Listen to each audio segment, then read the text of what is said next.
Soleha, bertemu lagi dengan Bu Fen. Bagaimana kabarnya semua? Semoga selalu sehat, tetap semangat dan terus jaga kesehatan ya. Kali ini Bu Feni akan menjelaskan mengenai letak dan kondisi geografis Indonesia. Keadaan Indonesia dipengaruhi oleh letak geografis dan letak astronomis. Letak geografis adalah suatu wilayah yang dilihat dari kenyataannya di permukaan bumi. Berikut merupakan peta geografis Indonesia. Ini adalah peta Indonesia. Batas wilayah Indonesia sebelah timur berbatasan dengan Samudra Pasifik dan Papua Nugini. Sebelah utara berbatasan dengan Selat Malaka, Laut Andaman, Laut Cina Selatan, Samudra Pasifik, dan Malaysia Timur. Sebelah barat berbatasan dengan Samudra Hindia. Sebelah selatan berbatasan dengan Australia, Samudra Hindia, dan Laut Arafuru.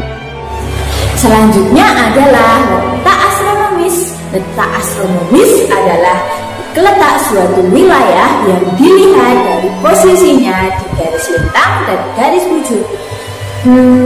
Tahukah kalian apa itu garis lintang dan garis bujur?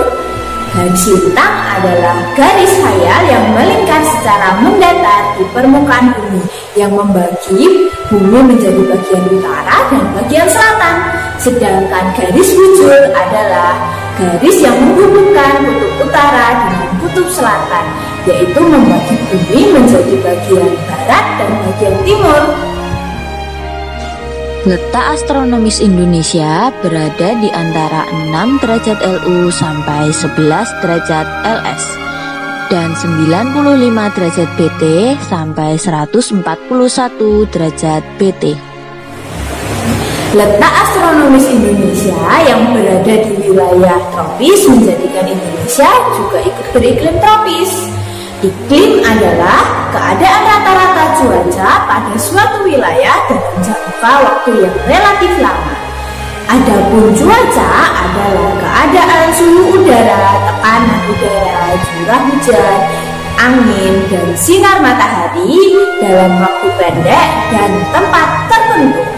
Keadaan iklim Indonesia ada 3, yaitu ada yang pertama adalah iklim tropis, yang kedua iklim musim atau muson, dan yang ketiga adalah iklim laut. Nah, berikut penjelasannya. Iklim tropis atau panas cirinya adalah lamanya siang hampir sama dengan malam. Suhu yang tinggi mengakibatkan penguapan yang tinggi dan berpotensi untuk terjadinya hujan. Iklim musim atau muson terjadi karena dipengaruhi oleh angin muson yang berganti arah setiap 6 bulan sekali. Angin muson dibedakan menjadi 2, yaitu angin muson barat dan angin muson timur. Angin muson barat bertiup sekitar bulan Oktober hingga April. Angin ini bersifat basah karena membawa banyak uap air dari samudra-samudra yang dilewatinya. Akibatnya, Indonesia mengalami musim penghujan.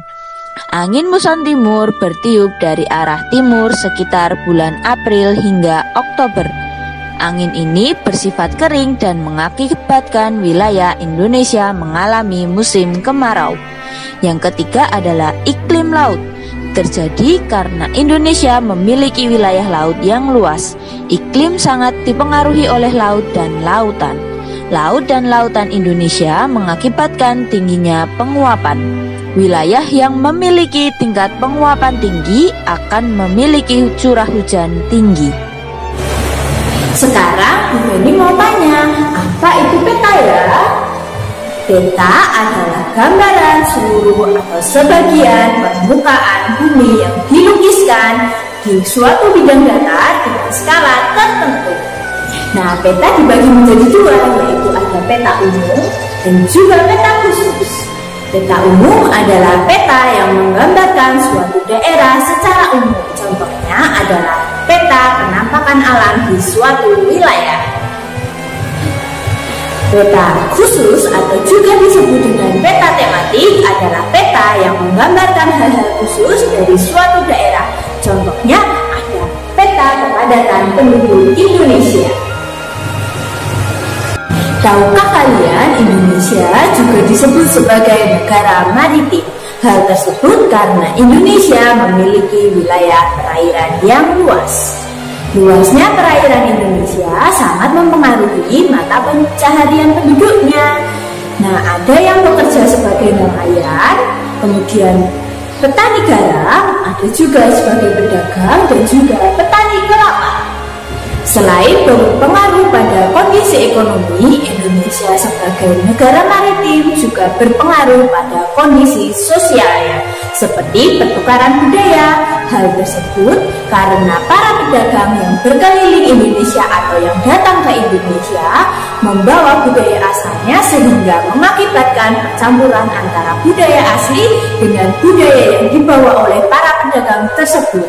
Berikut dampak positif dan negatif akibat pengaruh kondisi geografis Indonesia terhadap kondisi sosial penduduknya. Dampak positifnya yang pertama adalah memudahkan komunikasi dan interaksi antar masyarakat. 2. Pengaruh budaya yang baik dari dalam atau luar daerah sehingga memperkaya keragaman budaya. Sedangkan dampak negatifnya yang pertama adalah hilangnya budaya asli karena tergerus oleh budaya luar. 2. Munculnya budaya-budaya baru yang belum tentu sesuai dengan budaya setempat. Kondisi geografis Indonesia juga berpengaruh pada budaya dan alat transportasinya. Keragaman budaya Indonesia merupakan salah satu kekayaan yang dimiliki oleh Indonesia. Keragaman suku budaya, bahasa, agama, kemudian ada pakaian adat, acara adat, dan lain-lain harus selalu kita lestarikan. Selain itu, wilayah Indonesia yang berbentuk kepulauan juga mempengaruhi alat transportasi yang digunakan oleh masyarakatnya. Nah, biasanya masyarakat menggunakan transportasi udara seperti pesawat dan juga transportasi laut seperti kapal untuk bepergian antar pulau. Itulah penjelasan dari Bu Feni mengenai kondisi dan letak geografis Indonesia. Semoga bermanfaat bagi kalian semua. Terima kasih. Wassalamualaikum warahmatullahi wabarakatuh.